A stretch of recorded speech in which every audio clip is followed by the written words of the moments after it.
Gentlemen, welcome to Don Odell's Legends. My name is Art Tipaldi. I'm the editor of Blues Music Magazine. Check us out online at bluesmusicmagazine.com, or you can check us out in Barnes & Noble right now, as we are distributed and we will be on the newsstands there. Well, tonight we are here at Don Odell's with a previous participant here at Don Odell's. I like to sometimes say he's a nominee, a multi-nominee for Blues Music Awards, but now you're a winner of a Blues Music Award. I'm a winner of a Blues Music Award, yes. Bruce Katz, ladies and gentlemen. Bruce won this year for Acoustic Album. Acoustic Album. On an album that he did with Joe Louis Walker and Giles Robson. Giles Robson from England on harmonica. But Bruce was also, you were also nominated in keyboards this year too. Yes. And you've been nominated there an awful lot. 5 times, yes. Yeah. Well, it must feel pretty good to get it, to finally walk away with an award. Yeah, I mean, you know, just going there and being nominated is pretty good. But I have to say, winning was good too. It was good too, yeah. Well, you know, if you check out on YouTube, you'll find our original talk we did a few years back where we talked about Bruce's career, etc. Everything from playing with Greg Allman, the Allman Brothers, Ronnie Earl and the Broadcasters way back. But tonight we want to talk about something you and I talked about in Memphis, which is your new record that you anticipate being available July? Yeah, maybe July. 2019. Yeah. Tell us a little bit about the concept. Well, it's a solo piano record, and it's instrumental. It's all my own tunes except for one cover.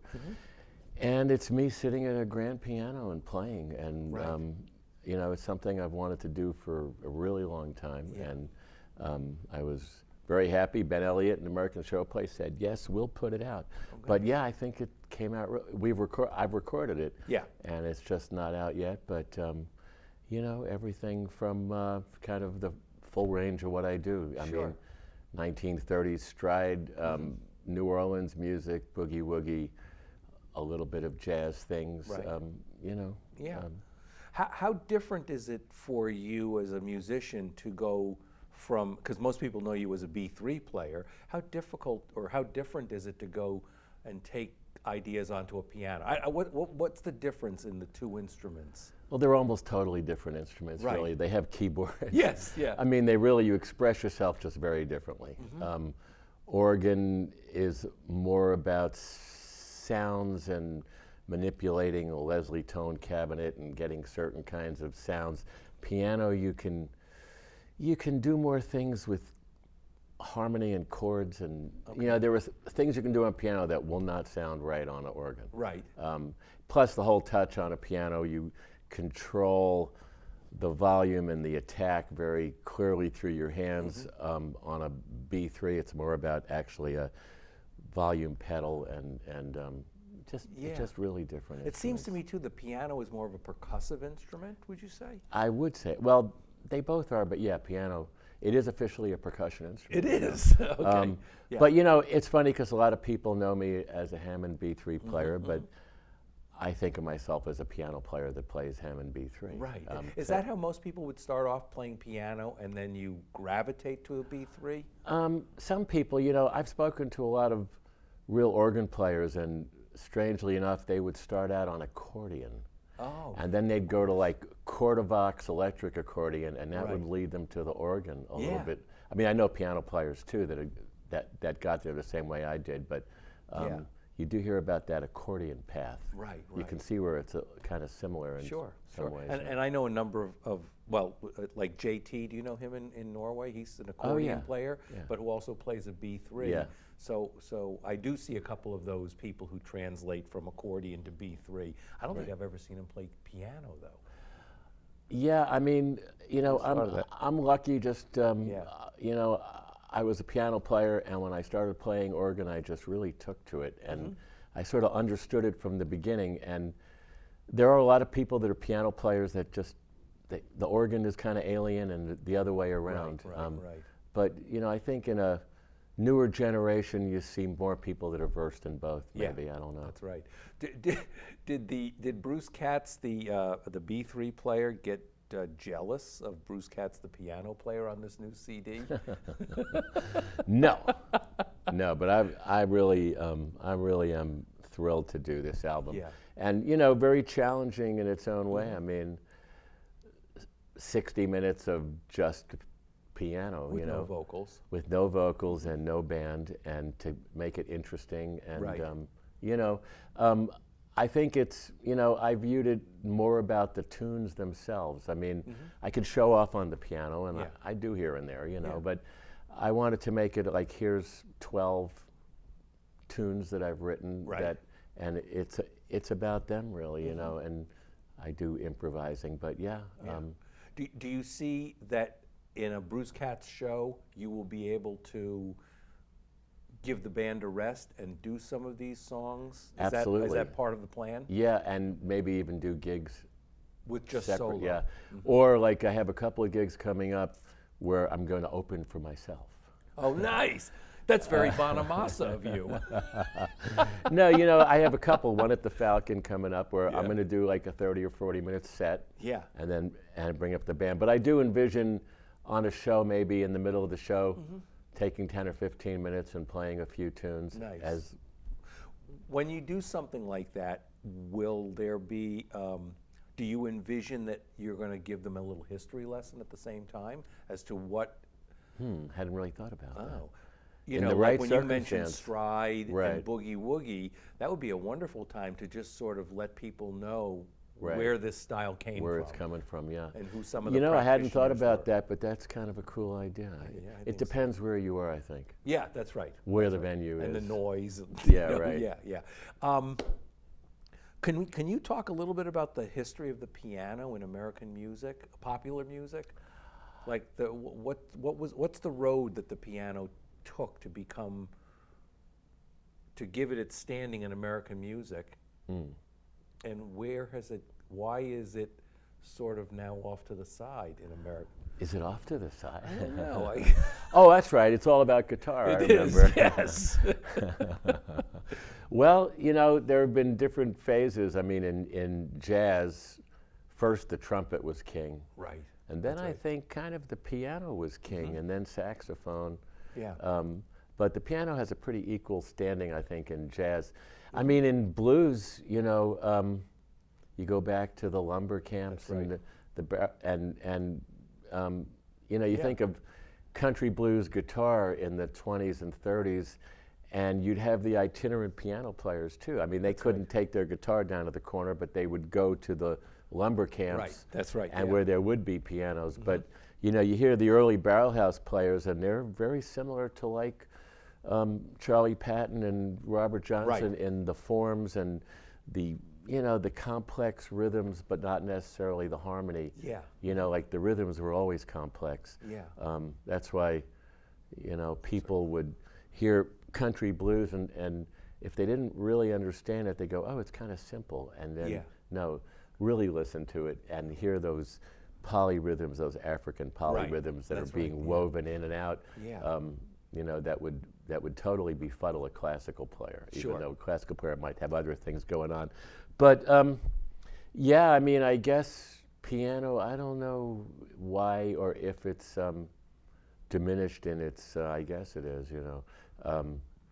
Even in rock and roll, it started off as a piano-based music. You And know? saxophone. I And mean, saxophone, right. coming out of the jump blues thing. Yeah, yeah.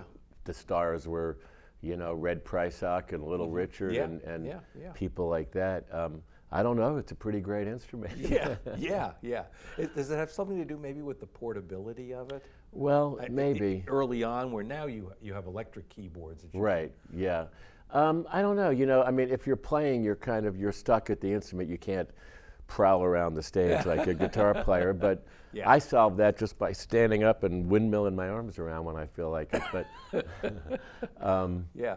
I don't know, I think it's a very exciting instrument in the right hands. Yeah, you know? yeah. I read something, and I've read often, that some of the Delta players, going back to, we were talking about Charlie Patton and Robert Johnson, were trying to emulate piano players in their playing, in their guitar, with the bass Right. and the rhythm, and then lead kind of work. Right, well, certainly, Yeah. certainly, you know, you would hear the piano players doing like the dun da dun da dun dun, and Yeah. guitar players took that up. Or Right. like Chuck Berry was Yeah, that's right. famously said he was just trying to copy Johnny Johnson's On left guitar. hand. Yeah, yeah, yeah. And that for some guitar players in the Delta, they couldn't they couldn't adapt to that style in the 30s. Right. That it was just it was too much of a future shock Right. to try to do Right. what the Robert Johnsons might be doing, that Right. he was emulating from what he Right. heard piano players doing. Or even actually, I was just thinking, you hear the boogie woogie piano players and what they're boom ba doom ba doom ba doom ba, and they're doing that whole jump blues into the early electric blues. They were kind of orchestrating what a two hands on a piano were doing. Right. You know, Yes. Yeah. like Yeah. you take the bass line Yeah. and you take this rhythm and you take, you know, Yeah. and it was kind of like when I hear Louis Jordan or somebody, it's like a piano boogie woogie orchestrated for a band. For a band, Yeah. yes, that's right. And so when people talk about, the Chicago Electric Blues took the solo guitar player, drums, bass, lead, rhythm. Right. The Electric Blues was doing the same to a piano player and Right. taking the different parts of what a piano Yeah. player was playing. Yeah. Yeah. What's the importance of people like Jelly Roll Morton and Scott Joplin to American pop, to the pianos standing in Actually, American really popular important music? because, I mean, that was composed music, you know. I mean, 1880, 1890, 1910, African-American composers composing this music. And when it started to spill over to like the early blues and barrel house, they were taking a lot of those ideas of like Scott Joplin's stride Right. piano, but they were making it tougher. Okay. And they were simplifying the harmony. I mean, when you hear Jelly Roll Morton or James P. Johnson, there was a lot of movement and harmony, but they were taking it and distilling it down to more like three chords. Or the ragtime, Okay. you know, the ragtime piano became like the East Coast ragtime guitar. Yes. You know, that's you right, hear that's right. some of those Georgia Piedmont. Yeah, yep, the and they Piedmont were style. ragtiming it, and they got that from the piano. From really. the piano, yeah.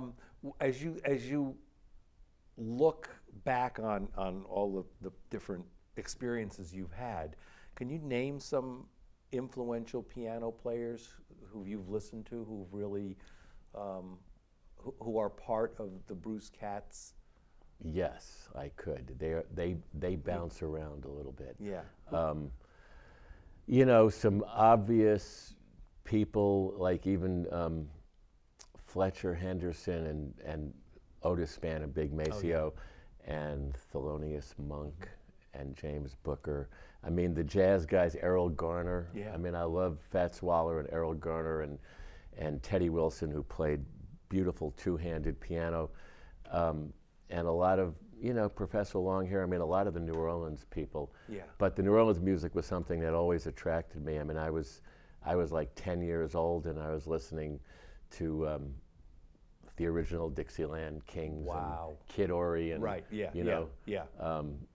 Just always really got me. Yeah, That yeah. Dixieland. I kind of played the wrong instrument for Dixieland. No, I because know. There's no piano. Yeah, but the piano was essential to the New Orleans sound. Oh, you yeah. know, with, as you Yeah, say, with Fess and you know, the great composers like Jelly Roll Morton, and you know, and when you hear later New Orleans rhythm and blues, like those boom, boom, boom, boom, boom. Oh, yeah. That's coming out of Jelly Roll Morton. Really? And, you know, Yeah. 1908, Yeah. 1910, composed, because he was taking the Caribbean rhythms and Yes. the blues ideas. And, Yeah. and so, again, a lot of styles of future American roots music was coming out of the piano music at the foundation turn right of the there. century. Yeah. Where Turn does, of the last century. Yeah. See, that's how old I am. That's I say right, I Turn know, of the turn of the century. century. Oh, you mean 2000? No. Yeah, no. I mean 1900. Where does a Duke Ellington fit in then to go to, let's say, maybe the other end of the piano composition? Right. Well, he was pretty sophisticated. I mean, out of those big band guys, I guess because I'm a blues person at Yeah, heart, yeah. like Count Basie was my guy. yeah, yeah, You know, yeah. because he was a hard-hitting Oh, my blues dad band, but it's loved a him. big 17-piece Yeah. blues band. But I love Count Basie. But yeah, I mean, Duke Ellington was taking the harmony. You know, he was very aware of classical harmony and Yeah. classical music, and swung really hard, and just taking it to another level of complexity. Yeah. You know? Now, as you look at this turn of the century, and you look at new, younger piano players who are on the scene, who are some of the ones who've impressed Bruce Katz? Let me think about that. Younger piano players. I don't know if I know any names really. I like Marco Benevento. I don't know that name. He's a great piano Yeah. player. He was actually, I mean, he's become very well known in the jam band.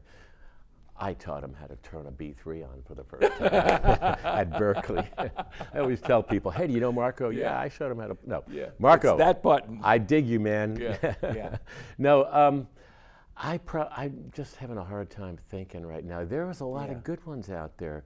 I was just in Memphis at the awards, right, yeah. and I ran into Luca Cieli, I think he's I know playing that with name. Nick Moss. Yes, yeah. And there are guys out Yeah, there that are yeah. taking up the tradition and Right. sound really good. Yeah, yeah. you Of know? course, there's Victor Wainwright out Yeah. there. God, there was somebody else I was just thinking of too. I guess he is younger than me for sure. Yeah, so he yeah. is a younger guy. Yeah, I tend to think of people like Anthony and Mike Finnegan. Yeah, who, you yeah, know, or, yeah, that's right. Or Marsha, or you Yeah. know, people like that. But that's all a certain That's right. generation. That's right. Mitch Woods, of course. Mitch too. Woods, Yeah, yeah. yeah. Were you part of the piano, the keyboard brotherhood out of New England from the '70s with David Maxwell, Anthony? No. I mean, I knew David. Yeah. In the '70s, I was really deep into jazz. Okay. I went to Berkeley as a student in Yeah. the mid '70s, and Bud Powell and Herbie Hancock and Bill Evans, and those people were just, you know, I Right. spent a bunch of years really playing and living and breathing that music. And I started in blues, and you know, then I came back around, and because I would rather be playing that music, blues music, that is. Right. But all that jazz that I did, kind of, it's always lurking, and Oh yeah, it is. Yeah, it comes out when it wants to, you know. Yeah. When you say I'd rather be playing blues, what's the difference as a musician in playing the two? Well, I mean, you know, you can play very emotionally in jazz also, but you know, as I got very deep into jazz and sophisticated music and all that, I just found I connected emotionally, personally, and with audiences in blues. I just felt or blues-related music. I Right. just felt more Yeah. satisfied Yeah. playing it. You know, Yeah. I came back around to it and it was like, oh yeah. That's exactly similar to my story. In the '70s, I got tired of whatever was pop music and whatever, and I went heavy into jazz, and I was into the ECM records, and you know, whether it was Herbie Hancock and VSOP or Dexter Gordon or Keith Jarrett and Art Ensemble, and then all of a sudden I heard Robert Cray in about '81 or '82, and I went, oh God. I remember. This is what I liked. Yeah. you know? I mean, I like the other stuff too, but Yeah. I mean, I was in free jazz groups and Sure. a lot of, yeah, I remember when I was at Berkeley, I was trying to explain. I was being interviewed for something, I think like a promotion or something, and I was, you know, and the teachers there they didn't understand. Like, so wait. Why do you play blues all the time when you can do all this other stuff? It's like, that's what I like to do. Yeah. That's the me coming out. Yeah. Keith Jarrett what's his? Because I loved him, you know, back in the '70s. What was the secret to his? What is the secret to his playing? Well, he has a lot of aspects to his playing. Yeah. I mean, there's kind of the like you said, the ECM, kind of the modern classical sound to what he would do, but then he swings really hard when he wants to. He was pretty unique, you know, in the way he put a lot of things together and had his own style. Right. You know. Yeah. But I found myself more into the more swinging guys, I think, as far as the jazz players. Right.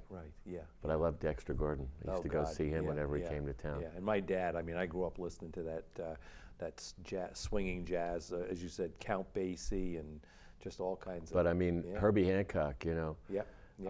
I've said this before. I'll say it again. If there was one piano player besides Ray Charles, because Ray Charles is God. Okay. Besides him, Herbie is it. Yeah. He does everything, and it's so.